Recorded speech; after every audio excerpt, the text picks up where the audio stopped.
visual merupakan cabang ilmu desain yang mempelajari konsep komunikasi dan ungkapan kreatif dengan memanfaatkan elemen-elemen visual untuk menyampaikan pesan. SMK jurusan Desain Komunikasi Visual memfokuskan diri pada keahlian di bidang DKV. Tujuan utama dari SMK ini adalah agar siswanya bisa cepat bekerja setelah lulus, sehingga penekanan materi pembelajaran lebih kepada keahlian teknis, yaitu membuat sebuah karya desain. Siswa akan difokuskan pada penguasaan sebuah software desain seperti CorelDRAW, Adobe Illustrator, Adobe Photoshop, dan lain sebagainya. Ada beberapa alasan kenapa kalian masuk jurusan DKV. Yang pertama adalah dapat bekerja di berbagai industri, mengekspresikan ruang kreatif, pekerjaan yang tidak membosankan, bisa bekerja dari mana saja, dan menghasilkan karya yang bermanfaat.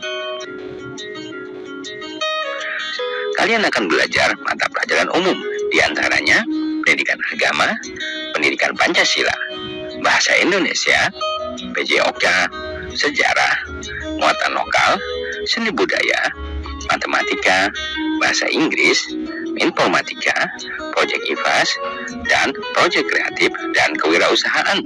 Selain itu, kalian juga akan belajar mata pelajaran kejuruan, antara lain dasar-dasar desain komunikasi visual di kelas 10 dan desain komunikasi visual di kelas 11 dan 12. Untuk mata pelajaran dasar-dasar desain komunikasi visual di kelas 10, kalian akan belajar tentang profil teknopreneur, peluang usaha, dan pekerjaan atau profesi bidang desain komunikasi visual. Lingkup pembelajarannya meliputi teknopreneur dalam bidang desain komunikasi visual, kewirausahaan, serta peluang usaha di bidang seni dan ekonomi kreatif. Proses bisnis berbagai industri di bidang desain komunikasi visual. Lingkup pembelajarannya meliputi pemahaman tentang K3 di bidang desain komunikasi visual, proses produksi di industri, kepribadian yang dibutuhkan agar dapat mengembangkan pola pikir kreatif, proses kreasi untuk menghasilkan solusi desain yang tepat sasaran, aspek perawatan peralatan, potensi lokal dan kearifan lokal, dan pengolahan sumber daya manusia di industri. Masih di kelas 10, kalian akan belajar perkembangan teknologi di industri dan dunia kerja, serta isu-isu global pada bidang desain komunikasi visual. Lingkup pembelajarannya meliputi perkembangan proses produksi industri desain komunikasi visual, mulai dari teknologi konvensional sampai dengan teknologi modern. Industri 4.0, Internet of Things, digital teknologi dalam dunia industri, isu pemanasan global, perubahan iklim, aspek-aspek ketenaga kerjaan, life cycle produk industri, sampai dengan reuse dan recycling.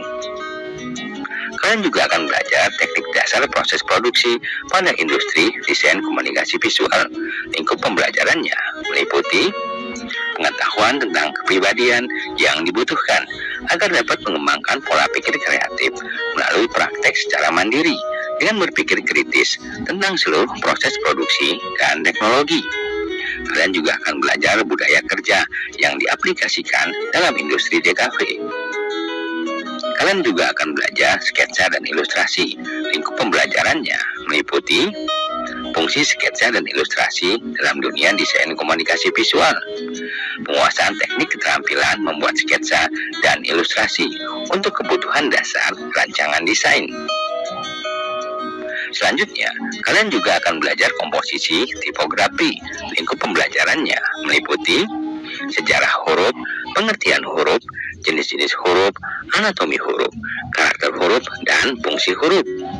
Penguasaan keterampilan dalam menghadirkan komposisi tipografi tentang hierarki, leading, tracking, dan kerning. Ilustrasi untuk kebutuhan dasar rancangan desain. Materi fotografi juga kalian akan pelajari di kelas 10. Lingkup pembelajarannya meliputi dasar-dasar fotografi, prinsip estetika fotografi, prosedur penggunaan peralatan fotografi seperti kamera, peralatan studio fotografi, dan mengidentifikasi alat yang digunakan dalam pemotretan. Pengetahuan dan keterampilan fotografi, baik penggunaan peralatan di dalam studio dan luar studio. Yang terakhir, di kelas 10, kalian belajar tentang komputer grafis yang lingkup pembelajarannya meliputi jenis-jenis perangkat lunak komputer grafis berbasis bitmap dan vektor yang dibutuhkan dalam eksekusi